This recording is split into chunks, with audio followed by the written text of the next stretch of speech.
se le fue el sueño. Hizo llamar el rey a magos, astrólogos, encantadores y caldeos para que le explicasen sus sueños.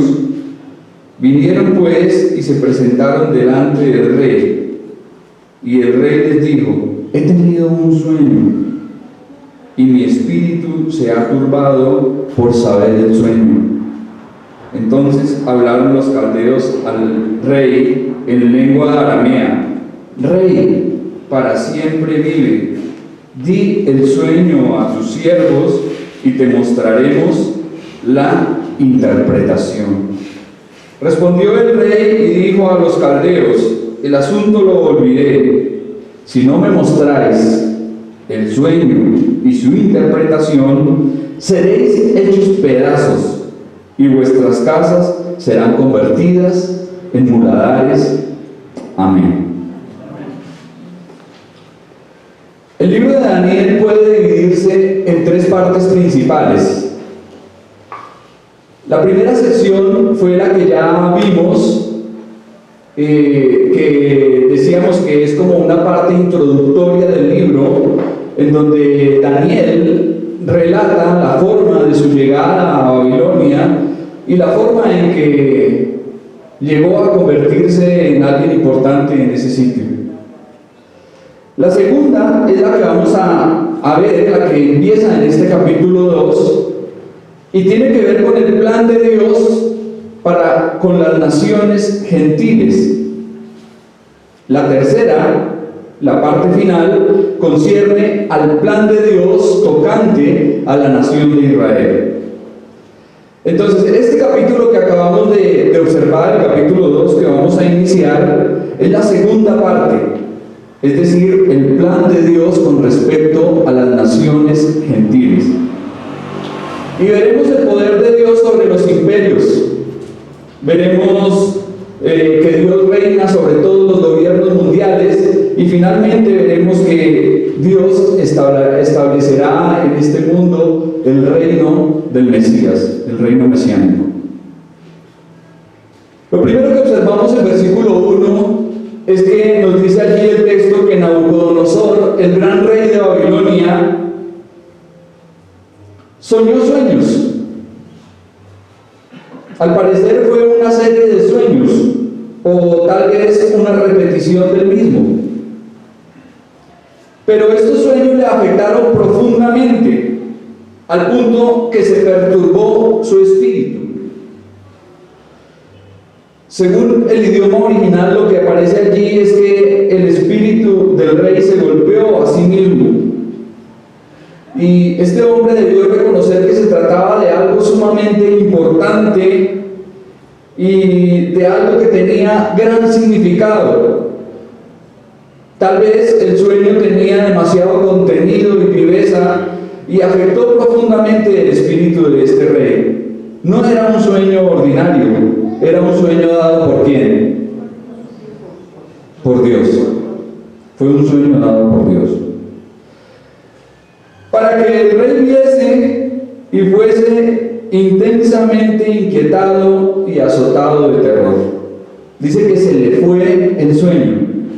Tuvo un sueño que le quitó el sueño. Y con esta frase lo que podemos ver es que fue tan inquieto y fue tanto lo que turbó este sueño en su corazón, que este hombre ya no podía dormir. No sé si a usted le ha pasado que a veces tiene algo metido en la cabeza, que empieza allí a darle vueltas y vueltas y vueltas, y preciso en el momento de dormir, usted no puede conciliar el sueño, queda completamente ido, no puede dormir, no puede descansar. Y esto es lo que le estaba ocurriendo a Nabucodonosor con este sueño. Le inquietó demasiado, le turbó su espíritu. Evidentemente, el contenido de los sueños y las circunstancias históricas del momento hicieron que el rey reconociera que se trataba de algo sumamente importante. Otros hombres que recibieron sueños en la Biblia, ¿quiénes fueron? Recordemos, hombres que recibieron sueños en la Biblia. José en Egipto, Jacob, el copero y el panadero del faraón, Faraón, Salomón y José, el padre adoptivo de nuestro Señor. En aquel tiempo, y en especial en Babilonia, se creía que los sueños eran mensajes de los dioses y se esperaba que los sabios los interpretaran. Al rey le preocupaba su futuro y en especial si su reino duraría o no. Recordemos que este hombre hacía poco había acabado de tomar su reinado y tal vez estaba pensativo, tal vez estaba allí con esto en su mente: bueno, ¿será que mi reino irá a durar, perdurará, o será que se va a acabar pronto? Tal vez esto le inquietaba, y pues con este sueño aún más. Pero notemos que el mismo Dios que dio a Daniel entendimiento y toda visión y sueños, ahora Dios da un sueño demasiado perturbador al rey para que su siervo se lo revele y le aclare su interpretación. Entonces, detrás de Nabucodonosor, detrás del sueño, detrás de Daniel, detrás de los magos, de los hechiceros, calderos, adivinos, por encima de todos ellos está Dios. Recordemos que algo que hemos dicho en este libro y que hemos venido resaltando es que vemos la soberanía de Dios por sobre todas las cosas, y aquí también la continuamos observando. Con respecto al asunto de los sueños, debemos aclarar ciertas cosas. Ya que tocamos el tema, es importante aclarar puntos que son de vital importancia. Si bien Dios descendió a los hombres y les visitó y les habló por medio de ellos, en estos postreros tiempos Dios nos ha hablado por medio de ¿quién? ¿Qué dice Hebreos? Por medio de su Hijo. Dios nos ha hablado en Cristo y por su palabra. En Cristo y la Biblia tenemos la revelación más clara de Dios. Por lo tanto, no debemos esperar nuevas visiones ni cosas que nos puedan llevar a creer ciertas cosas equívocas. Tal vez no debemos esperar tener sueños ni visiones nocturnas. No necesitamos de eso para creer. Muchos cristianos modernos se dejan llevar más por los sueños que por la revelación escrita. Y como en la actualidad encontramos prácticas supersticiosas como la oniromancia, ¿sabe qué es? La oniromancia es la adivinación por medio de los sueños. Entonces muchos se ven tentados a decir: Dios me dijo, o Dios me habló, Dios me mostró. Pero ojo, con esto no estoy diciendo que Dios no pueda llamar la atención de alguien a través de un sueño, porque si Dios quiere, lo hace. Si Dios quiere dar un sueño a alguien, lo hace, porque Él es Dios, y no podemos limitarlo o decir: no, es que Dios no lo puede hacer. Sí, si Él lo quiere hacer, lo hace. Él es soberano. Solamente resalto la importancia que no debemos caer en supercherías ni en cosas peligrosas que puedan desviar nuestra fe. En muchas ocasiones los sueños son la manifestación de los deseos reprimidos, o también el producto de lo que pensamos, vemos o hablamos durante el día. No sé si usted se ha dado cuenta que generalmente por las noches soñamos cosas de las cuales hemos hablado. Tal vez pensamos en algo y en la noche soñamos con relación a ese asunto. Esos son los sueños. En otras son el resultado de la comida pesada y poco digerida de frijoles que comemos antes de acostarnos.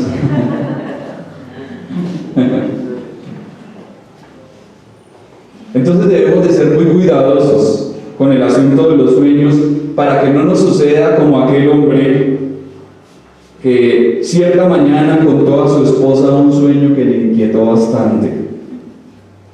Y este hombre dijo: soñé que se me acercaron 4 ratas. La primera era muy gorda, las 2 siguientes estaban muy flacas y la cuarta estaba ciega. Muy preocupado porque, según le habían dicho, era un mal presagio soñar con dichos animales. Su mujer, tan supersticiosa como él, no sabía cómo interpretar aquel sueño.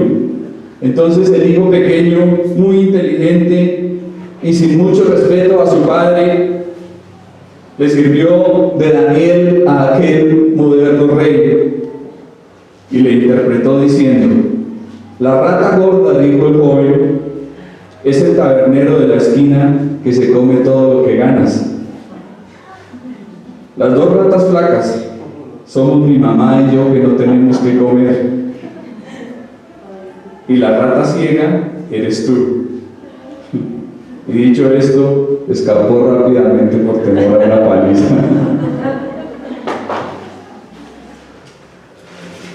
Entonces debemos de tener cuidado con todo este asunto de los sueños. Debemos de tener cuidado, debemos de ser cuidadosos, porque, como ya lo dije, la revelación más clara que tenemos hoy en día es en Cristo y en su palabra. Eso de que Dios me mostró, de que soñé algo, de que vi cosas, mucho cuidado con eso, porque a raíz de ese tipo de cosas han surgido falsas doctrinas y mucho engaño, mucho error doctrinal. Versículo 2. Y el Señor, hizo llamar el rey a magos, astrólogos, encantadores y caldeos para que le explicasen sus sueños. Vinieron pues y se presentaron delante del rey. Buscando la solución a su inquietante situación, el rey ordenó la presencia de los hombres que, en su opinión, podían ayudarle, resolviendo el problema y explicándole el asunto de sus sueños. Entonces congregó, como observamos, a quienes: magos, astrólogos, encantadores y caldeos. ¿Quiénes eran los magos? Eran hombres considerados como poseedores de conocimientos de los misterios sagrados y las ciencias ocultas. Tanto en Egipto como en Babilonia eran considerados sabios eminentes en todo conocimiento y ciencia. Por su parte, los astrólogos eran hombres que se dedicaban a contemplar los cielos y a buscar señales en las estrellas con el propósito de predecir sucesos. Imagínense, qué gente más desocupada esta, ¿no? Gente que se dedicaba solamente a ver el cielo y a mirar el movimiento de las estrellas para relacionarlo con sucesos y con eventos para predecir cosas futuras. Tremendo. También se menciona a los encantadores, quienes se caracterizaban por su uso de la magia y el exorcismo, invocando el nombre de espíritus malignos. Además de este selecto grupo, Nabucodonosor solicita también a los caldeos, es decir, a la casta sacerdotal de hombres sabios de Babilonia. De seguro que si en aquel tiempo hubiese estado Walter Mercado, Regina Once y el indio amazónico en Babilonia, también habrían sido convocados por el rey Nabucodonosor. Este era el tipo de gente que Nabucodonosor tenía en su corte. Y qué forma de mostrarnos que lo mejor que el hombre puede ofrecer en el reino de la sabiduría mundana es totalmente insuficiente para resolver las necesidades espirituales más básicas del corazón humano. Las respuestas que están en Dios no las podemos ir buscando en brujos, en adivinos, ni en pitonizas. No las podemos ir buscando en chamanes, en encantadores, ni tampoco en pronosticadores ni oráculos del diablo.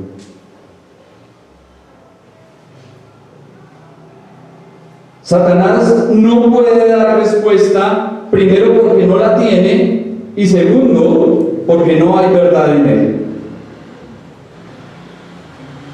Y aquí miraremos que ni magos, ni astrólogos, ni encantadores, ni caldeos le sirvieron de nada al rey Nabucodonosor, porque fue un sueño que vino de Dios y porque la respuesta la tenía solamente Dios.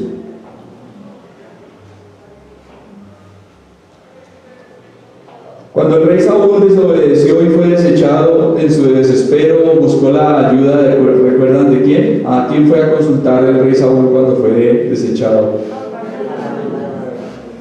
¿A quién? A la divina de Endor. Era una bruja, una mujer que era hechicera. Y él mismo fue a buscar a esos brujos que él había expulsado de Israel. Sin embargo, Dios no dio pie atrás en lo que ya se había determinado para él. Por lo tanto, es más importante creerle y obedecer a Dios que a cualquier emisario y vocero del maligno. Primero está creerle a Dios. Sin embargo, vemos a muchos que no mueven un dedo sin antes consultar medios, videntes y pronosticadores, e incluso a cristianos que todavía consultan el horóscopo en lugar de leer sus Biblias y atender el consejo de Dios. Un hijo de Dios no debe participar en estas cosas de las que estamos hablando, porque Dios no se agrada de eso, Dios no se complace de eso, mucho menos consultar brujos, consultar hechiceros, consultar adivinos. Eso no queda para un creyente. Versículo 3.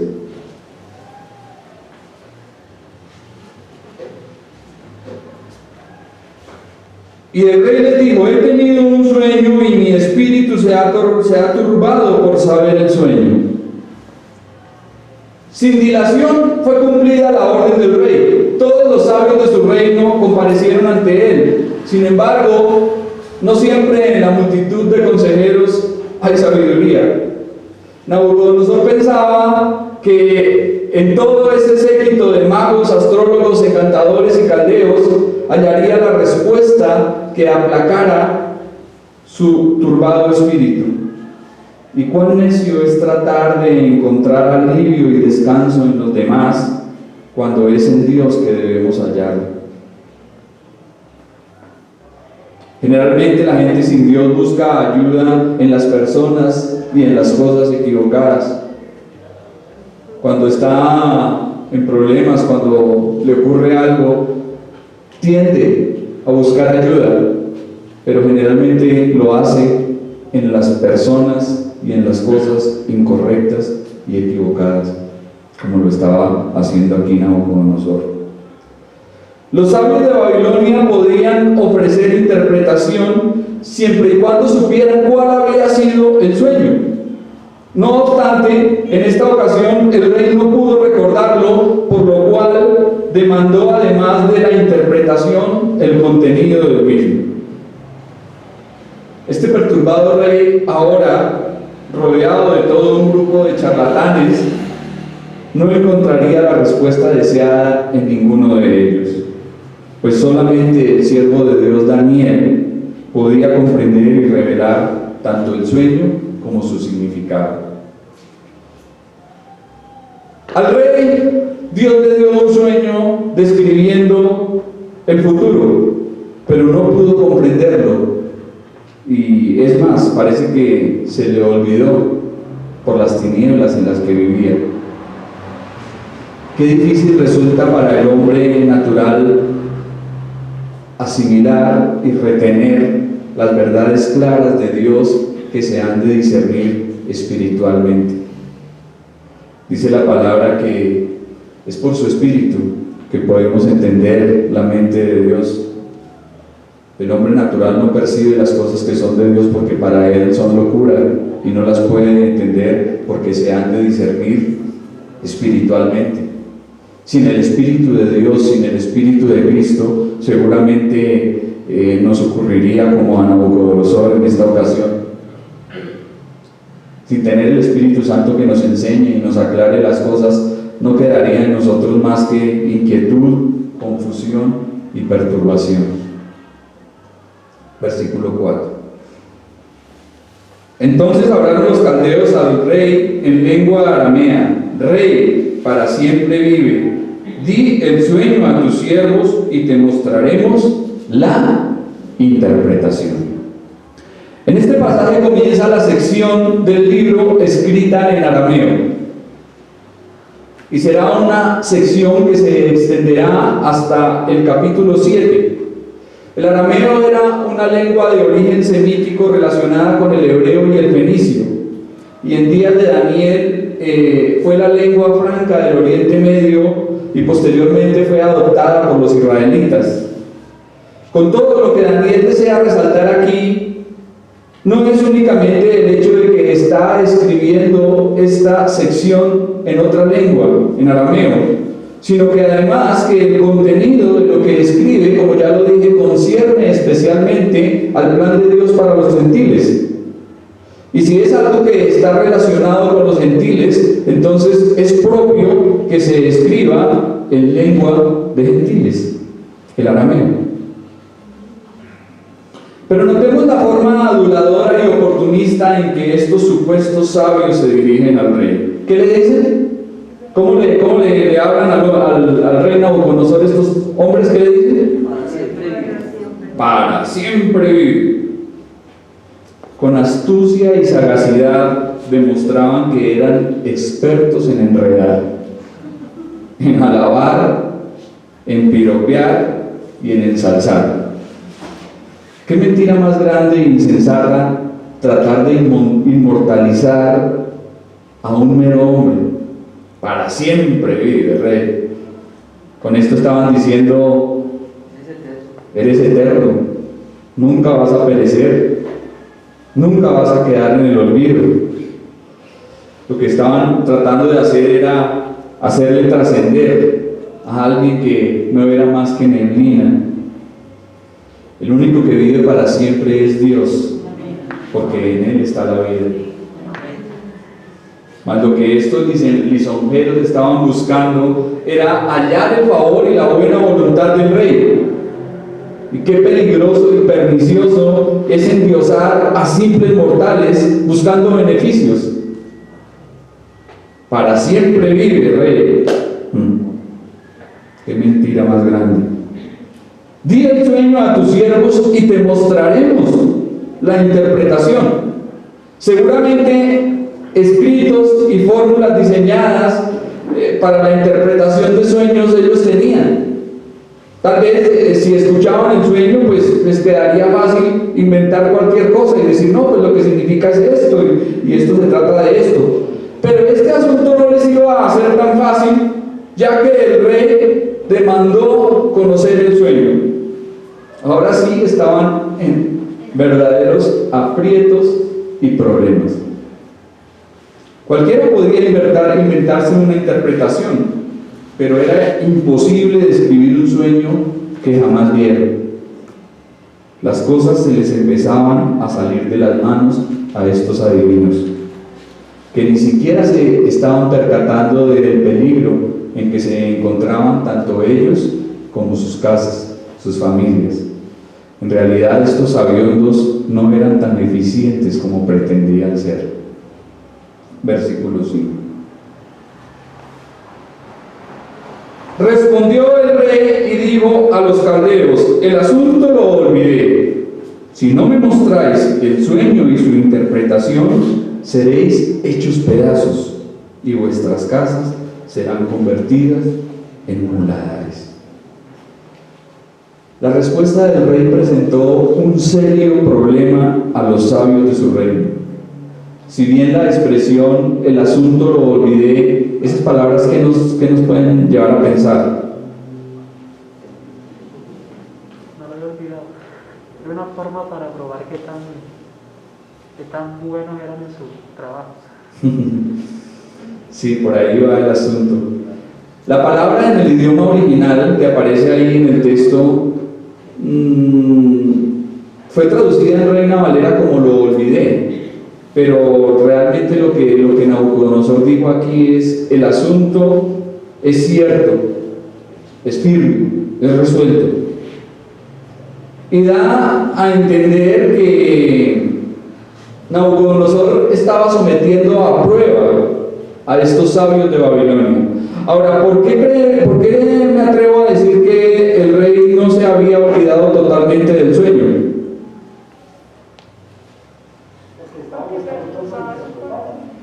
¿Cómo?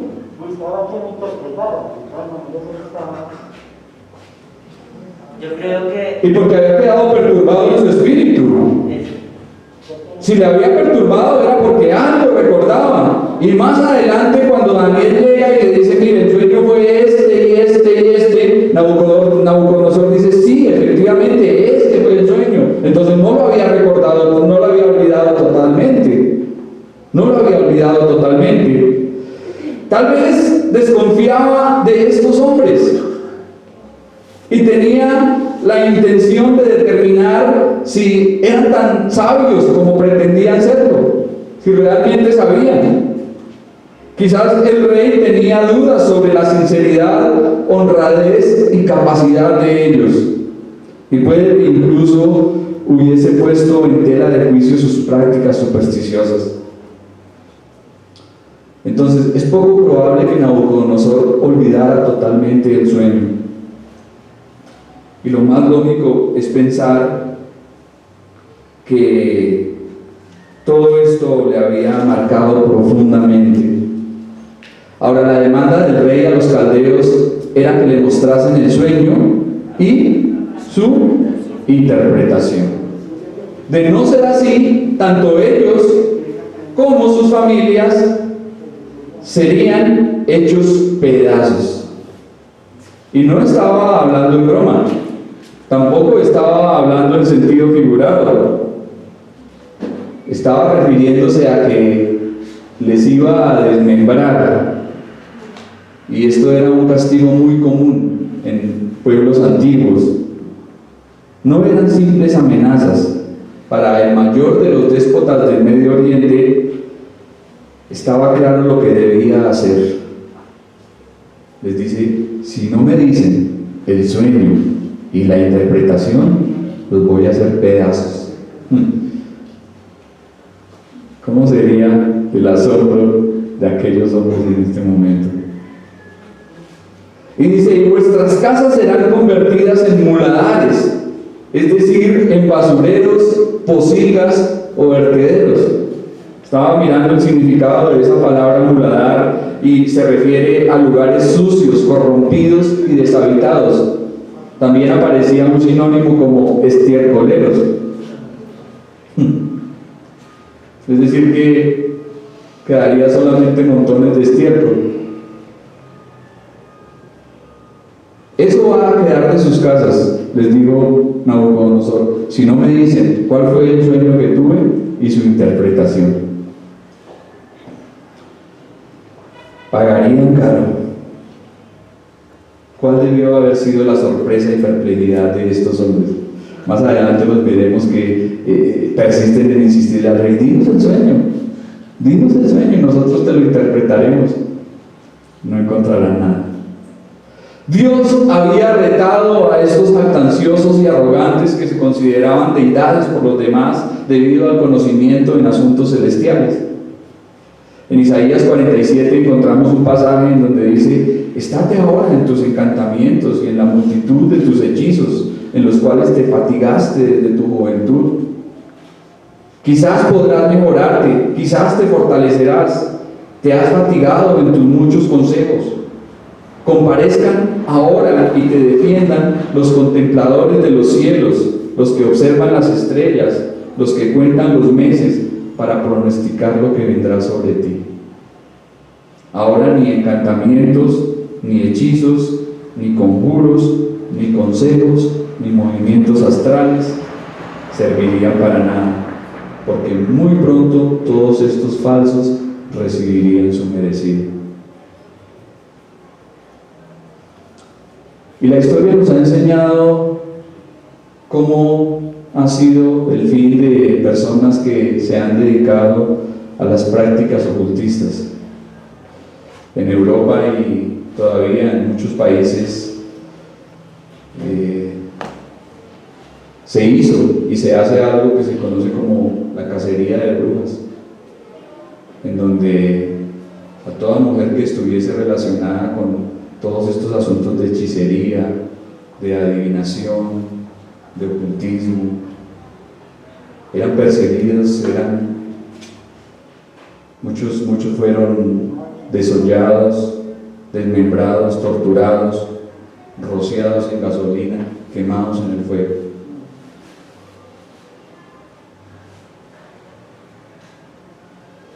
Podríamos decir que así paga el diablo a quien bien le sirve. Personas que se dedicaron a servirle en vida a Satanás, y no solamente les llevó a la muerte física, sino también a la muerte espiritual y a la muerte eterna, es decir, a la condenación y a la perdición.